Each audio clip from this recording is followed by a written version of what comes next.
आपने फिर आप बोल रहे हो, आपने जी जी। यूनाइटेड नेशन में जाने की बात की थी। पंडित नेहरू एक अमन पसंद आदमी थे। जब वो यूनाइटेड नेशन में गए, हम तो खैर आर्मी में नहीं थे उन दिनों, लेकिन आर्मी वाले भी खुश नहीं थे। हम उड़ी तक पहुंच गए थे, 2 महीने और चलने देते तो मुजफ्फराबाद भी पहुंच जाते। ये उनके यूएन जाने की वजह से है कि 37% आज के दिन भी इलीगली पाकिस्तान के कब्जे में है। देखिए, हमारे 584 सूबे थे 1947 में। हर सूबे का जो मुखिया था, किसी का नवाब थे, किसी का राजा, कोई महाराजा, सबको छूट थी कि भारत या पाकिस्तान के बीच में चूज करें। कश्मीर के महाराजा हरि सिंह ने भारत के साथ रहने की चॉइस की। तो इसमें अनकॉन्स्टिट्यूशनल, जो रिपन वानी जी ने भी बात की, क्या अनकॉन्स्टिट्यूशनल है? उनको हक था, वो देश के रूलर थे प्रदेश के, कश्मीर के, तो उन्होंने अपनी मर्जी से हिंदुस्तान के खिलाफ आए। अगर उन पर कोई मजबूरी थी, वो पाकिस्तान की वजह से थी। आप लोगों ने तो अक्टूबर में फैसला कर लिया था, 11 अक्टूबर को, कि भाई हमला करो, कश्मीर पर कब्जा कर लो, और 22 अक्टूबर तो आपके रेडर आ भी गए थे। अगर ये दबाव उन पर पड़ा और दबाव के नीचे उन्होंने किया, तो वो तो उसमें कसूर हमारा नहीं है। दूसरा, आपने शायद उसका भी जिक्र किया कि प्लेबिसिट होना था। प्लेबिसिट में दो शर्तें थी, मैं पहले भी बोल चुका हूँ। पहली थी कि पाकिस्तान की तमाम सिक्योरिटी फोर्सेस कश्मीर से बाहर जाएं। भारत को सिक्योरिटी फोर्सेस रख सकता है जो लॉ एंड ऑर्डर के लिए जरूरी है। दूसरा, पाकिस्तान के जितने भी नॉन कश्मीरी हैं वो कश्मीर से बाहर जाए। जब आपने शर्त ही नहीं मानी तो आगे बढ़ ही नहीं सकती थी बात। अभी मोहतरमा रिफत वानी ने जो महबूबा के बारे में बात की, देखिए, जो भी इंसान, अगर मैं भी ऐसी बात बोलूंगा जिससे देश में गड़बड़ी पैदा होती है, तो मुझे भी अरेस्ट करेंगे।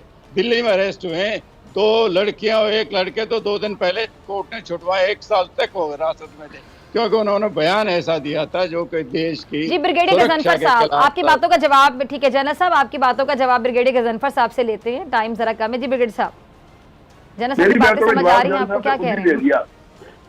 उन्होंने कहा नेहरू अमन पसंद आदमी थे, इसलिए IMF इसलिए वो यूनाइटेड नेशन में गए। इसका मतलब यूनाइटेड नेशन में जो करारदाद गई थी वो डिस्प्यूटेड थी ना, तभी वो यूनाइटेड नेशन में गए थे, वो अमन चाहते थे कश्मीर के अंदर।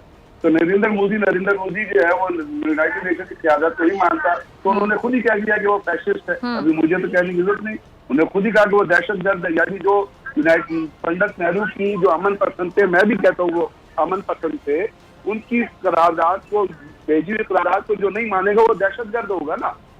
अब जो 375 को एक को खत्म करना, नेहरू ने तो नहीं कहा था खत्म करे, उसे खुद खत्म किया था, मतलब दहशतगर्दी पे मबनी है। तो दूसरी जो तारीख है वो बड़ी डिफरेंट है।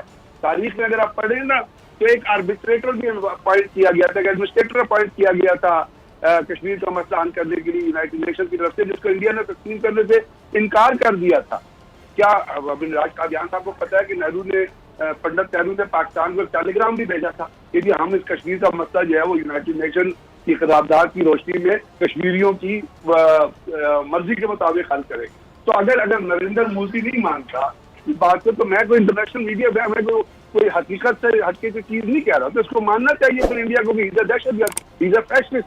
RSS का जो किताब लिखी हुई है, जनरल साहब ने जरूर पढ़ी होगी, उसकी प्रीफेस में उन्होंने क्या लिखा है कि इंडिया में जो रहेंगे उनको हिंदू होंगे, उनको जो बाकी अक़लियतें हैं उनको भी हिंदू होना पड़ेगा। तो ये पाकिस्तान से किताब तो नहीं लिखी गई, ये तो जिन्होंने RSS बनाई थी, गोलवालकर वगैरह, उन्होंने ही किताब लिखी थी। तो इन हकाइक की रोशनी में हम बात करते हैं कि आप जो कश्मीरियों के साथ जुल्म कर रहे हैं, they are not part of India. तो अगर राजा महाराजों की बात की, अपना जनरल साहब ने बिल्कुल ये चॉइस दिया गया था, लेकिन क्या इंडिया ने गोवा पे कब्जा नहीं किया? क्या इंडिया ने हैदराबाद पे कब्जा नहीं किया? अपनी तारीख के अंदर जाके पढ़ ले कि है या नहीं है। दूसरी बात ये, जो उन्होंने कोई महाराजा की बात की, तो अगर जनरल साहब को जरूर पता होगा कि जिस दिन इंस्ट्रूमेंट ऑफ एक्सप्रेशन जो साइन किया गया था, जो अवेलेबल ही नहीं है रिकॉर्ड में, उसके ऊपर जो डेट डाली गई थी, उस दिन तो महाराजा जो है वो पटेल के कहने पे अपना श्रीनगर से जम्मू की तरफ सफर कर रहा था, वो तो पहुंचा ही नहीं था, वो तो किसी रास्ते में साइन उसने किस तरह कर दी। फिर अभी महाराजा की एक पोती है कि क्या, उनकी स्टेटमेंट रिसेंट आई है, उन्होंने कहा कि ये जो इंस्ट्रूमेंट ऑफ एक्सप्रेशन का जो मामला ये टेम्परेरी था, इट हैज टू फिनिश। हमने इंडिया को सिर्फ 3 चीजें दी थी, जिसके तहत वो पॉलिसी बना सकते थे। तो तारीख पढ़ेंगे तो तारीख तो बड़ी डिफरेंट है, जिस तरह इंडिया रिप्रेजेंट करते हैं उस तरह तो है नहीं। तो हम यही अर्ज कर रहे हैं, और जिन लोगों को बुलाया गया क्या वो रिप्रेजेंटेटिव है कश्मीर के? मैंने आपसे बताया ना कि महबूबा मुफ्ती ने कौन सी करारदाद पास की, रिकॉर्ड में मौजूद है। तो ये तमाम जो लोग असल रिप्रेजेंटेटिव हैं कश्मीर, उनको क्या बुलाया गया?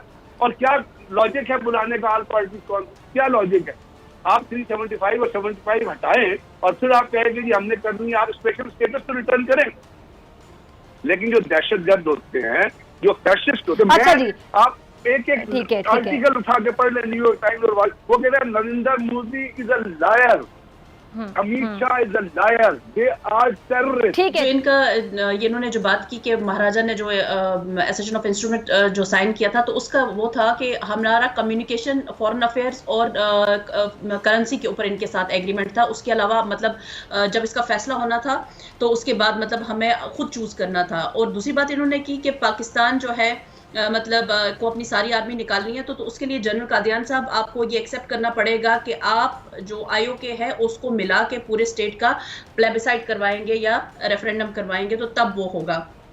उसके बाद यूनाइटेड नेशन आएगी और आपको अपनी 70% आर्मी जो है वो निकालनी पड़ेगी। और दूसरी बात ये है कि मतलब ये टोटली इंडिया की में ये बहुत इंपॉर्टेंट पॉइंट है मैम, प्लीज आप मुझे सुनिएगा। इंडिया की अभी पूरी जो पॉलिसी चल रही है वो एंटी मुस्लिम चल रही है। जहां जहां पर भी जो मुस्लिम मेजॉरिटी स्टेट्स हैं उनको इन्होंने चेंज करना है, और Kashmir is the most maximum Muslim majority state. तो इन्होंने इसीलिए ये जो डिलिमिटेशन का जो प्रोसेस है उसको स्टार्ट किया है। आपको शायद पता नहीं होगा, लक्षद्वीप इंडिया का एक छोटा सा वो पार्ट है जहां पे जो कि मुस्लिम मेजॉरिटी एरिया है, और वहां पर इन्होंने ये किया है। अब उसके ऊपर इनकी नजर, और वहां से इनको मुसलमानों को इन्होंने खदेड़ना है। तो ये यहीं से आप साबित होता है, पहले इन्होंने हिंदुस्तान के अंदर मुसलमानों को कमजोर किया और उसके बाद इन्होंने कश्मीर के ऊपर मुसलमानों के ऊपर हाथ डाला, और अब वहां पे डिलिमिटेशन करके जो मेजॉरिटी मुस्लिम एरिया है उनको माइनॉरिटी बहुत माजरत के साथ